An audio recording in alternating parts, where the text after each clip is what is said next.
तो कल हम लोग डिस्कस कर रहे थे रिगार्डिंग दिस वन,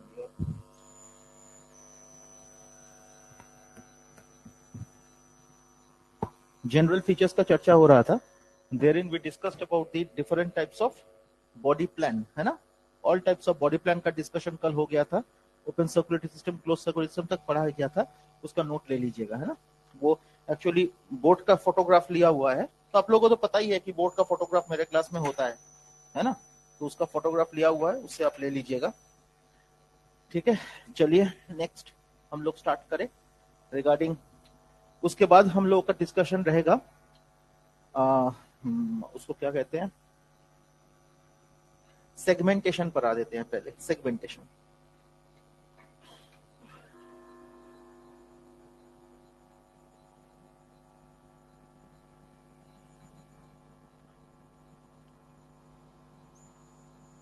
सेगमेंटेशन, है ना। तो अगर हम लोग सेगमेंटेशन के बारे में बात करते हैं तो सेगमेंटेशन है क्या। सेगमेंटेशन एक्चुअली जो है वो ये है कि जैसे कि देखिए, सेगमेंटेशन किस कंडीशन में मिलता है आपको। ट्रू सेगमेंटेशन जो मिलता है आपको वो एनालिडा में मिलता है। जो ट्रू सेगमेंटेशन मिलता है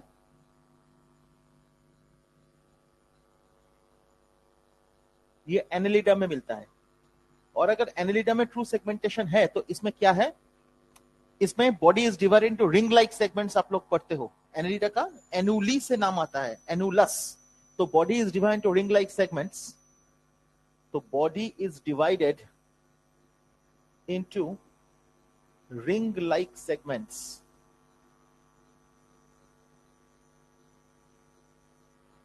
तो body is divided into ring like segments. और इसमें ये जो सेगमेंट है, this segments the true, this segments are true segments. ये ट्रू सेगमेंट्स किसको कहते हैं माय डियर। ट्रू सेगमेंट्स का मतलब both external and internal segmentation,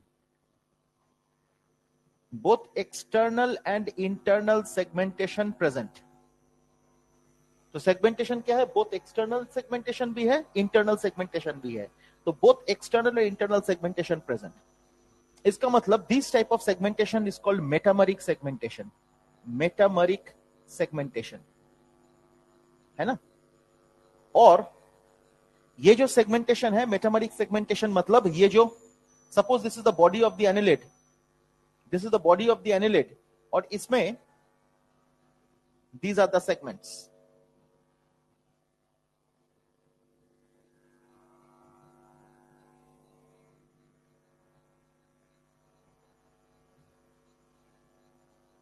These are the segments, and these segments are ring like. These segments are ring like. और ये जो segment है, this segment is made up of circular and longitudinal muscles. ये जो structures है ना, ring like, इस ये किससे बना हुआ है, circular and longitudinal muscles. So made up of circular and longitudinal muscles. ठीक है, and these are called the metamers. So these are called metamers. Metamers, and therefore the segmentation is called metameric segmentation. So इसीलिए ये जो segment है, ये जो segment आप देखते हो, है ना, these segments are the metameric segments, है ना। So these are the metameric segmentation, क्योंकि ये स्ट्रक्चर का नाम है मेटामर्स। और एक लाइन एनसीईआरटी में लिखा हुआ है, देखो बेर करो, एनसीईआरटी तक लाइन लिखा है सेगमेंटेशन है, देखो रिपीटेशन ऑफ वन और मोर ऑर्गन्स। देखो একটা লাইন লেখা আছে সেগমেন্টেশনে, পড় পড় পড় পড় লাইনটা পড়, সেগমেন্টেশন লাইনটা পড়, লেখা আছে না, জোরে জোরে পড়। there is repetition of at least some, or there is a repetition, আবার পড়, there is a কি না serial repetition of some organs না কি,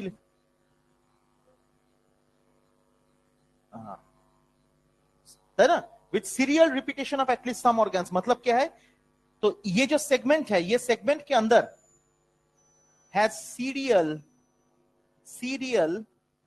repetition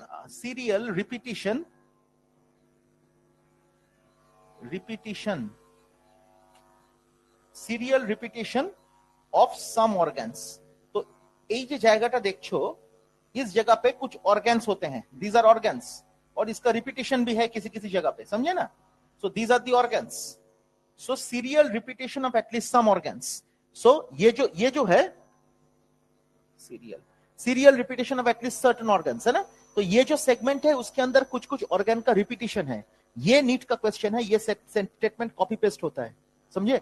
so metameric segmentation, the body is made up of ring like segments, और true metameric segmentation का मतलब क्या है? Both external and internal segmentation, केवल एक्सटर्नल नहीं, केवल इंटरनल नहीं, समझ में आया? सो ये ट्रू सेगमेंट्स, और ये ट्रू सेगमेंट में बोथ एक्सटर्नल इंटरनल सेगमेंटेशन है, and this is called metameric segmentation. अब जरा देखिए, ओनली एक्सटर्नल सेगमेंटेशन, अगर ऐसा है तो इसको कहते हैं स्यूडो सेगमेंट्स, जिसके बारे में एनसीईआरटी में फोटो है, लेकिन एनसीईआरटी इसको लिखा नहीं है। ये pseudo segment is observed in Taenia solium, मतलब हायर प्लेटीहेलमिंथस।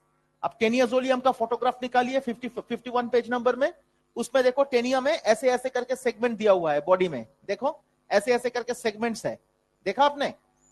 टेनिया में सेगमेंट्स ऐसे ऐसे करके सेगमेंट्स दिया हुआ है। These are only external segmentation, देखो मैंने क्या लिखा, these are only external segmentation, है ना? Only external segmentation. So this is observed in Taenia solium, and these segments are called proglottids. क्या कहते हैं? प्रोग्लोटिड्स।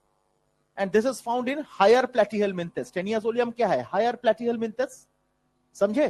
तो टेपवर्म में मिलता है आपको, टेनियाजोलियम, टेनिया सैजिनेटा सब जगह मिलेगा। So basically we should talk of the tapeworm. तो टेपवर्म में what you get is only external segmentation. आपको समझ में आया? It is only external segmentation that is observed in case of higher platyhelminthes like Taenia, and these segments are called the proglottids. कोई doubts? समझ में आ गया? So this is only external segmentation. अब अगर सेगमेंटेशन, अच्छा और एक चीज, ये मेटामेरिक सेगमेंटेशन कहां होगा? एनालिडा में होता है, आर्थ्रोपोडा में होता है, दोनों जगह होता है। Annelida and arthropoda both exhibit metameric segmentation, समझ में आया? और इसके साथ आपको बताया मैंने ओनली एक्सटर्नल सेगमेंटेशन कहां मिलता है? टेनियाजोलियम। अब only internal segmentation is found in chordates. देखो कॉर्डेटा में किसी भी जगह पे एनसीईआरटी में लिखा नहीं है कि सेगमेंटेशन प्रेजेंट, लेकिन आप एकदम लास्ट पेज में जाइए, पेज नंबर 60 में, उसमें देखिए पेज नंबर 60 का जो चार्ट है उसको निकालिए, तो उसमें आपको मिलेगा, हाँ वो चार्ट पे देखो, कॉर्डेटा के अंदर देखो सेगमेंटेशन में देखो प्रेजेंट लिखा हुआ है, देखो सेगमेंटेशन में प्रेजेंट लिखा हुआ है नीचे, है ना? तो सेगमेंटेशन में अगर प्रेजेंट लिखा हुआ है इसका मतलब कॉर्डेट्स में सेगमेंटेशन है, लेकिन बाहर से तो सेगमेंट दिखता नहीं है कॉर्डेट्स में, तो ये ओनली इंटरनल सेगमेंटेशन है। So segmentation is also present in chordates, तो segmentation also present in Chordata, इसमें सेगमेंटेशन प्रेजेंट, लेकिन ये कौन सा सेगमेंटेशन? सेगमेंटेशन प्रेजेंट, लेकिन ये कौन सा सेगमेंटेशन? Only internal segmentation. तो only internal segmentation is present, और इसमें हम लोग कहते हैं सेगमेंटेशन, और इसमें हम लोग कहते हैं segmented muscle in an unsegmented trunk. ये है स्टेटमेंट, मतलब अगर ये चमड़ी को उधेड़ देते हैं हम, तो इसके नीचे क्या है? मसल्स है, और muscles are placed in segments. So ये स्टेटमेंट इस तरह से किया जाता है बेटा, segmented muscle in an unsegmented trunk. So segmented muscle in an unsegmented trunk, that is the feature of mammals, मैंने कॉर्डेट्स। समझ में आया? तो कॉर्डेट्स का जो सेगमेंटेशन 2019 नीट का क्वेश्चन है, यहां से 2019 नीट का क्वेश्चन है, उसके बाद यहां से क्वेश्चन नहीं पूछा गया। So segmentation is present in chordates, और ये एनसीईआरटी का समरी में लिखा हुआ है that in chordates the segmentations are present। देखिए ध्यान से, है ना? तो segmented muscle in an unsegmented trunk, ये है स्टेटमेंट, समझ में आ गया?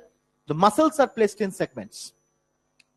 तो हो गया ये, तो सेगमेंटेशन देख लीजिए। अच्छा अनसेगमेंटेड में देखोगे, अगर हम लोग अनसेगमेंटेड के अंदर बात करेंगे माय डियर स्टूडेंट्स, अनसेगमेंटेड, इनको छोड़ के सभी अनसेगमेंटेड। एक चीज बताते हैं, जैसे कि एस्केलमिंथस को हम लोग अनसेगमेंटेड कहते हैं।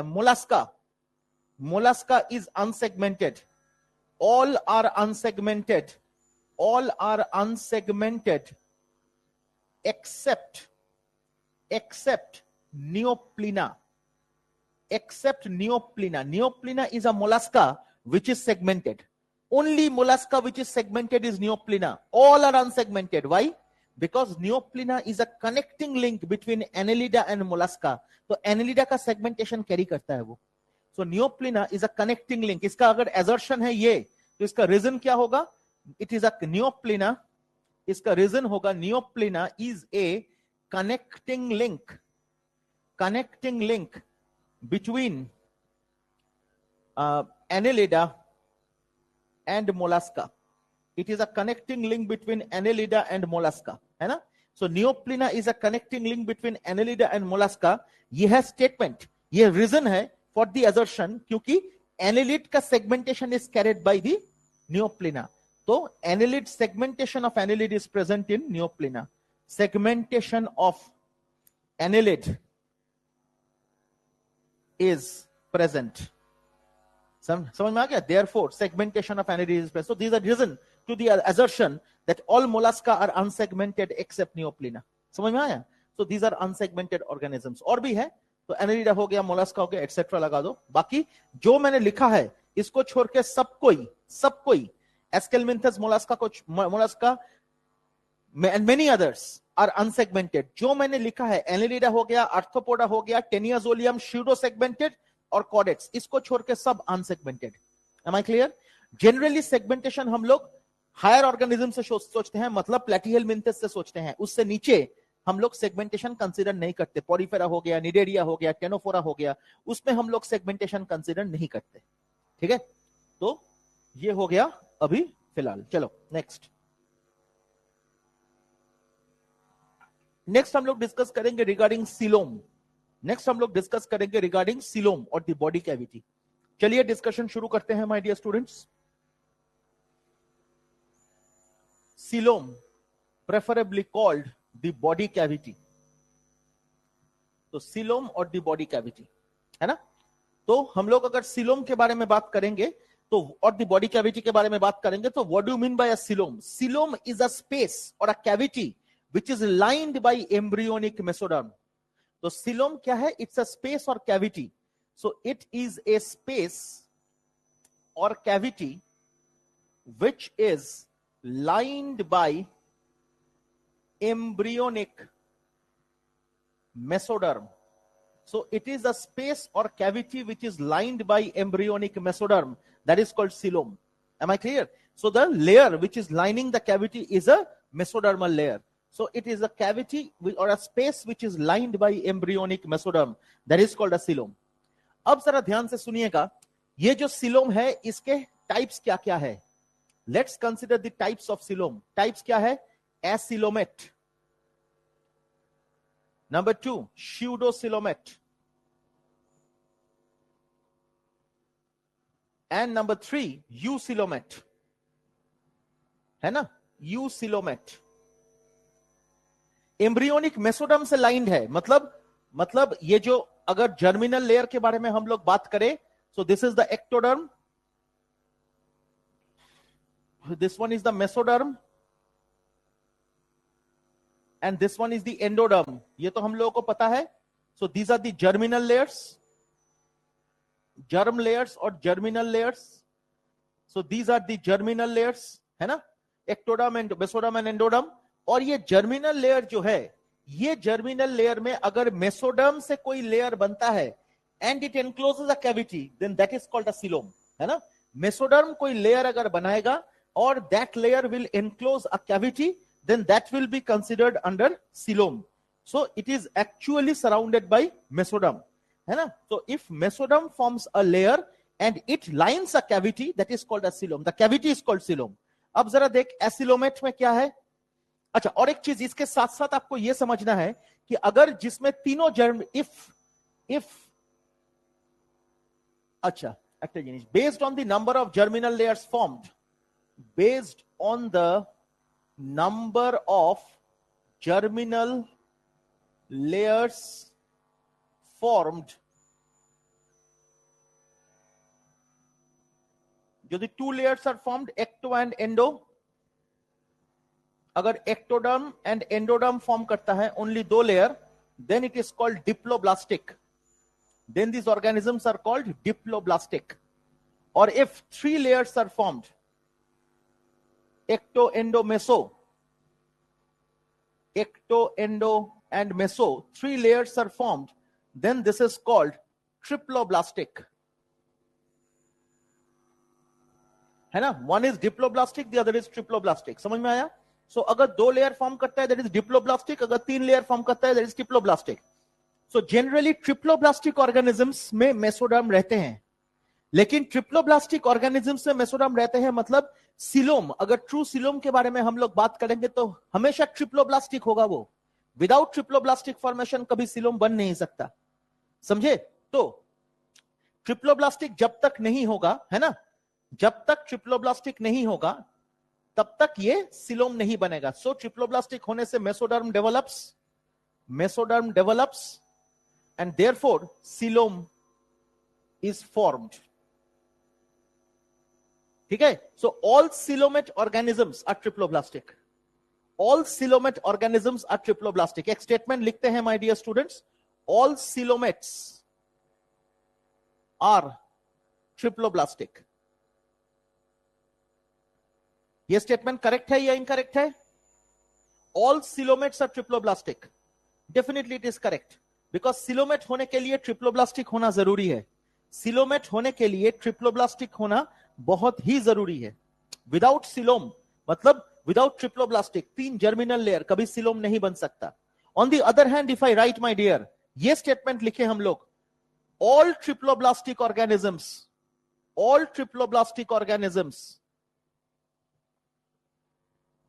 Are coelomate. ये स्टेटमेंट करेक्ट है या इनकरेक्ट है? ये स्टेटमेंट करेक्ट है या इनकरेक्ट है? All incorrect. यस, बिकॉज प्लैटीहेलमिंथेस में लिखा है ट्रिप्लोब्लास्टिक बट एसिलोमेट. प्लैटीहेलमिंथेस की लिखा है ट्रिप्लोब्लास्टिक बट एसिलोमेट. समझ में आया? क्योंकि 8 hollow wrong. This is incorrect. Example क्या? प्लैटीहेलमिंथेस एनसीईआरटी का लाइन है ना, ट्रिप्लोब्लास्टिक बट एसिलोमेट. अब आप सोचिए माय डियर, ट्रिप्लोब्लास्टिक हो गया लेकिन एसिलोमेट वो क्यों है? इसका रीजन ये है माय डियर स्टूडेंट्स कि उसका mesoderm is not very developed. इसका मतलब वेस्टिजियल मेसोडर्म है, रूडिमेंटरी मेसोडर्म. मेसोडर्म बना है लेकिन mesoderm is not that mature so as to cover a cavity. समझ में आया? So it's a vestigial mesoderm. It has a vestigial mesoderm. So mesoderm is not that developed, therefore it is not that developed to enclose a cavity. Therefore it is not that developed so as to enclose a cavity. समझ में आया आपको? ये जो NCERT का line है प्लैटीहेलमिंथेस में page number 51 में देखो 6 लाइन में लिखा हुआ है ट्रिप्लोब्लास्टिक बट एसिलोमेट लिखा है ना. ये जो ट्रिप्लोब्लास्टिक बट एसिलोमेट लिखा हुआ है ना, यही प्लैटीहेलमिंथेस देख नीचे.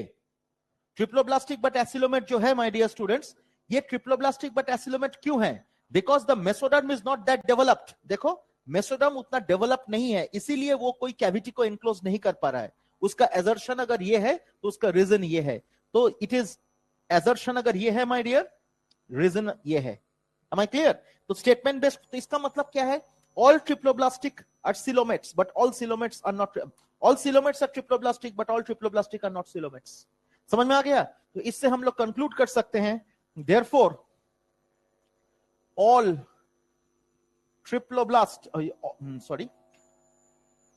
all coelomates are triploblastic.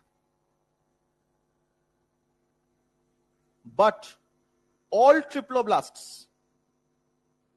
triploblasts are not coelomate. समझे? ये बड़ा बेहतरीन लाइन है, इस लाइन पे चर्चा कीजिएगा, है ना. Very very important line, very very important concept. समझ में आया? আরেকটা কথা বলার আছে আমার. डिप्लोब्लास्टिक जरा, दोज हु आर डिप्लोब्लास्टिक, उसमें क्या है? एक्टोडर्म है, एंडोडर्म है, बीच में. तो this is ectoderm, this is endoderm. Mesoderm तो है नहीं, उसके बदले में एक नॉन लिविंग जिलेटिनियस सब्सटेंस रहता है. So non living gelatinous substance और जेल लाइक सब्सटेंस रहता है my dear students, called mesoglea. समझे? ये हर किसी में है, जो भी डिप्लोब्लास्टिक है हर किसी में है, लेकिन पॉरीफेरा में थोड़ा डिफरेंट है. पॉरीफेरा में क्या है? ये तो this is present in Cnidaria, Ctenophora, है ना, इन सब में है. लेकिन ध्यान से देख, बट इन पॉरीफेरा क्या है? But in Porifera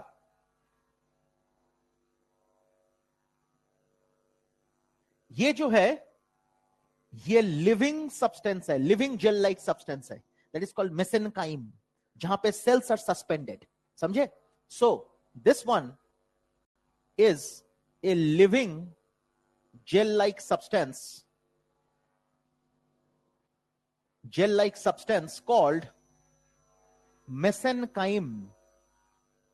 called mesenchyme, in which cells are suspended. তো इसमें সেলস আর সাসপেন্ডেড, বুঝতে পেরেছো? ওই জন্য তাকে বলে মেসেনকাইম, কিন্তু অন্যদের ক্ষেত্রে সেটা হলো মেসোগ্লিয়া. ठीक है, एक शॉट में मैंने पढ़ा दिया. जो मैंने पढ़ा इसके बाहर क्वेश्चन होता नहीं है बेटा, इसको ध्यान से देखिए जो मैंने पढ़ा है अभी. और इसी का चर्चा करते हुए हम एसिलोमेट पे आते हैं. एसिलोमेट मतलब no germinal, sorry, body is not covered, तो मतलब space is not covered by an embryonic mesoderm. तो एसिलोमेट किस में होगा? एग्जांपल देखते हैं. पॉरीफेरा, निडेरिया, टेनोफोरा, और हम लोगों को पता है ट्रिप्लोब्लास्टिक बट एसिलोमेट प्लैटीहेलमिंथस, है ना. प्लैटीहेलमिंथस में हम लोगों को क्या मिला? Triploblastic but acoelomate. अभी कुछ देर पहले हम लोगों ने पढ़ा है ना, ट्रिप्लोब्लास्टिक बट एसिलोमेट. बहुत ही इंपॉर्टेंट है बेटा. देखिए, समझ में आया? बुझते पारली रे? अब देख, तो एसिलोमेट हो गया, एग्जांपल्स हो गया, एसिलोमेट समझ में आ गया. There is no cavity present within the body that is lined by embryonic mesoderm. Acoelomate है क्या? There is no cavity within the body which is lined by embryonic mesoderm, है ना. समझ में आ गया? कोई दिक्कत किसी को? ठीक, माथा रुक लो तो. On the other hand, when I'm talking of pseudocoelomate, इसमें क्या है? एक्टोडर्म है, एंडोडर्म है, and the mesoderm is split into small pouches between the ectoderm and the endoderm. देखो, ectoderm है, endoderm है. The mesoderm is split into small pouches between the ectoderm and endoderm, है ना. The mesoderm is split into small pouches between the ectoderm and the endoderm. ठीक, that is pseudocoelomate. एक ही example है, that is Aschelminthus. Aschelminthus is the only example for pseudocoelomate. समझ में आ गया? और eucoelomate के बारे में अगर बात करेंगे, that is true body cavity is present which is lined by embryonic mesoderm. तो true body cavity lined by embryonic mesoderm is present. So true body cavity lined by embryonic mesoderm is present, है ना. So that is eucoelomate. और eucoelomate में जो है, eucoelomate कौन कौन है? eucoelomate शुरू होगा एनेलिडा से, वो चलेगा अप टू कॉर्डेक्स. उसका दो टाइप्स होते हैं बेटा. eucoelomate का दो टाइप्स होते हैं. Number 1, it is SCHIZO, schizocoelomate, जहां पे हम लोग कहते हैं माय डियर एक्टोडर्म है, एंडोडर्म है, and the mesoderm is a discontinuous or split layer. It is a mesoderm split or discontinuous mesoderm. Discontinuous mesoderm present. Am I clear? It's a split or a discontinuous mesoderm that is present. This is caesocoelomate. इसका example क्या आएगा?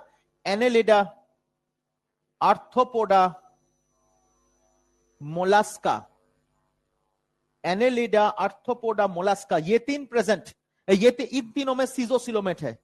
मैं discontinuous mesodermal layer और split mesodermal layer, pouches नहीं, discontinuous mesodermal layer. समझे ना? On the other hand, if I am talking of another one, that is enterocoelomate. और enterocoelomate में कौन आता है, my dear students? Enterocoelomate मतलब a continuous mesodermal layer. So it's a continuous mesodermal layer, है ना? So it's a continuous mesodermal layer. Continuous mesodermal layer between the ectoderm and the endoderm. और ये जो continuous mesodermal layer हो रहा है ना? इसके एग्जांपल्स क्या है माय डियर स्टूडेंट्स? एग्जांपल्स है एकाइनोडर्माटा, हेमिकॉर्डाटा, कॉर्डाटा. सो इसका एग्जांपल है एकाइनोडर्माटा, हेमिकॉर्डाटा एंड कॉर्डाटा, है ना? देखिए, सो एंटेरोकोएलोमेट में continuous mesodermal layer between the ectoderm and the endoderm. इसका तीन एग्जांपल्स है, एकाइनोडर्माटा, हेमिकॉर्डाटा एंड कॉर्डाटा. क्लियर? तो this is all about this coelom. अब एनसीईआरटी का फोटोग्राफ देखिए, पेज नंबर 47 का फोटोग्राफ और 48 का फोटोग्राफ. 47 का लास्ट फोटोग्राफ देखिए 2, और 48 का पहला 3 फोटोग्राफ देखिए ध्यान से. उसमें जो आप देखते हो माय डियर स्टूडेंट्स, ये बड़ा इंपॉर्टेंट फोटोग्राफ है.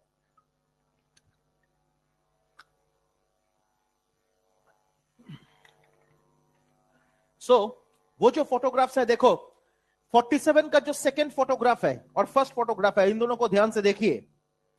47 का जो सेकंड फोटोग्राफ है और सेकंड फोटोग्राफ क्या है? ट्रिप्लोब्लास्टिक, देखा? और फर्स्ट फोटोग्राफ क्या है? डिप्लोब्लास्टिक, देखा आपने? अब 48 में जाइए, 48 में जाइए. उसका पहला फोटोग्राफ है ट्रू सिलोम, ठीक है, माने सिलोमेट. सेकंड फोटोग्राफ है split into small scattered pouches, मतलब स्यूडोसिलोमेट. और तीसरा फोटोग्राफ है देखो, दैट इज तीसरा फोटोग्राफ है एसिलोमेट. देखो, अब तीसरा फोटोग्राफ और 48 का तीसरा फोटोग्राफ और 47 का सेकंड फोटोग्राफ सेम है. देख, समझ में आया? 48 का जो सेकंड फोटोग्राफ है और 47 का जो सेकंड फोटोग्राफ है और 48 का जो तीसरा फोटोग्राफ है, दोनों सेम है. देख, the second photograph of 47 and the third photograph of 48 are exactly same. देखा? तो एग्जाम में अगर वो फोटोग्राफ उठा के दे दिया और आपको बोला गया कि which of the following organism justify this photograph, इसका मतलब they have asked triploblastic but acoelomate, that is platyhelminthes. Mark করিয়ে, বুঝতে পেরেছিস? যদি ওখানে করে 47 এ করিস না, ওটা 48 এ কর. 48 এর 3 নম্বর ফটোটাতে লিখে দে ওখানে कि वो अगर है ना, that is triploblastic but acoelomate, that is प्लैटिहेलमिन्थस.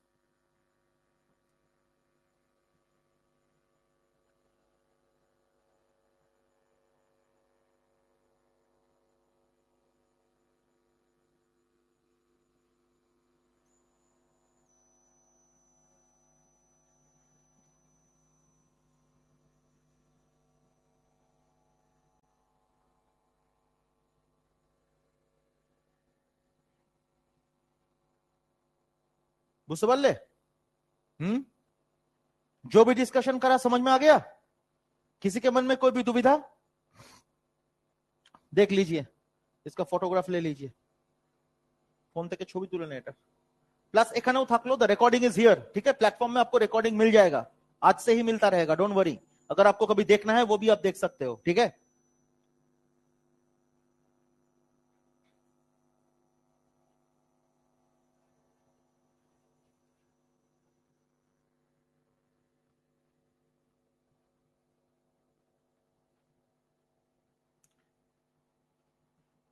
তুই কৌশিকীর ব্যাচে পড়তিস, কৌশিকীও পড়তো তো ওই ব্যাচে. হ্যাঁ, তুই বাড়ি কোথায়? ওখানে গিয়ে পড়তিস তখন? তুই কোথা থেকে ট্রান্সফার হয়েছিলিস না? এইবার আমার মনে পড়েছে. लेकिन তুই খুব অ্যাবসেন্ট হয়ে গেছিলিস পরের দিকে, প্রবলেম হচ্ছিল ওখানে. এখন তো বালিগঞ্জ থেকে, এটা তো সামনেই হয়ে গেল। বাহ, তোর সাথে তুই যোগাযোগ নিজে করেছিস, তোকে এখান থেকে ফোন করেছিল? নিজে করেছিস? তুই জানতিস এখানে সেন্টার খুলেছে? বাহ,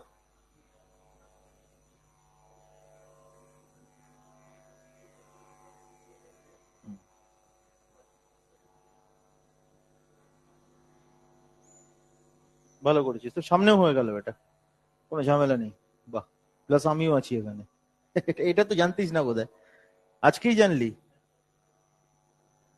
আচ্ছা, ও বললো।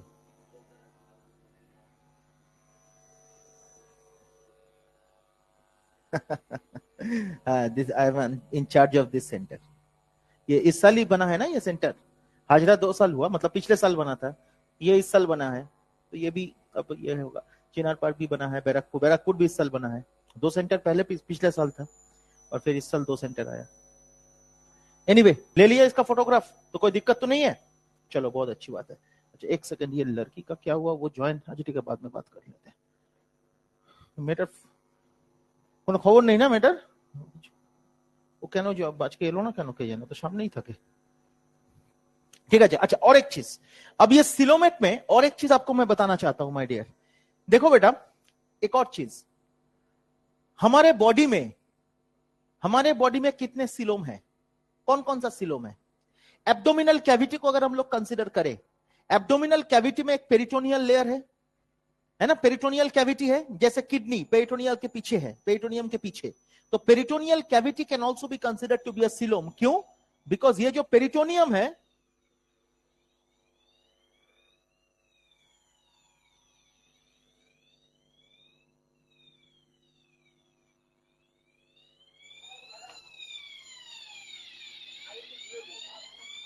দরজাটা বন্ধ করে দাও।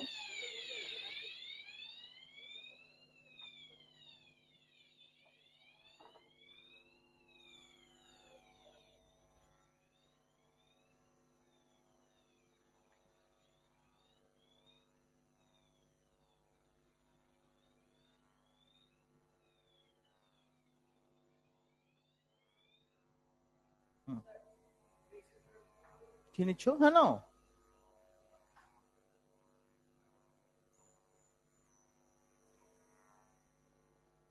এসিটা চালালে তো আবার এসিটা তো টানবে ধুলোটা। अच्छा, ये हो गया। नेक्स्ट, अब हाँ, जो मैं कह रहा था माय डियर, तो एब्डोमिनल कैविटी में जो पेरिटोनियल लेयर है, तो peritoneal layer is made up of mesoderm. So peritoneal cavity is also a coelom. समझ में आया? थोरैसिक कैविटी, मेसोडर्म से देखो क्या क्या आता है। Muscles from mesodermal derived, muscle is derived from mesoderm, bones derived from mesoderm, समझे? इवन चले थोरैसिक कैविटी, ये भी सिलोम। क्रेनियल कैविटी, सोचिए, cranium brain box made up of bone, तो बोन क्या? मेसोडर्म है डिराइव्ड, इसका मतलब लाइन बाय मेसोडर्म, तो cranial cavity is also a coelom. Vertebral column, vertebral cavity जहां से स्पाइनल कॉर्ड पास करता है, कैविटी है ना एक, जहां से स्पाइनल कॉर्ड पास करता है, that is also a coelom. समझ में आया? तो अपने body, in human body, in humans, coelom कहां कहां है?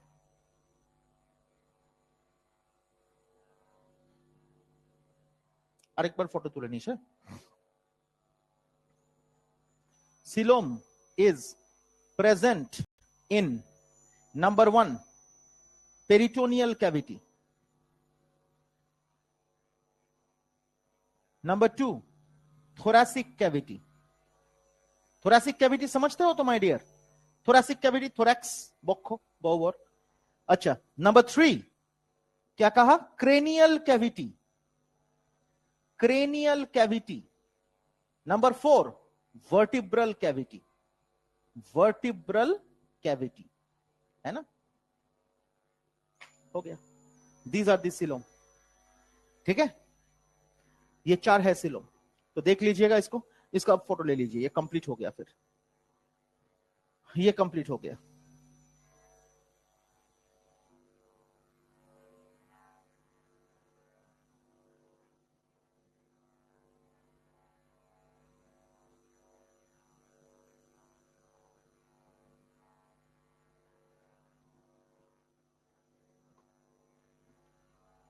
ठीक है, चलो ठीक है, इतना तक ही रखते हैं। तो हम लोग आज segmentation, coelom and germ layer तीनों पढ़ लिए।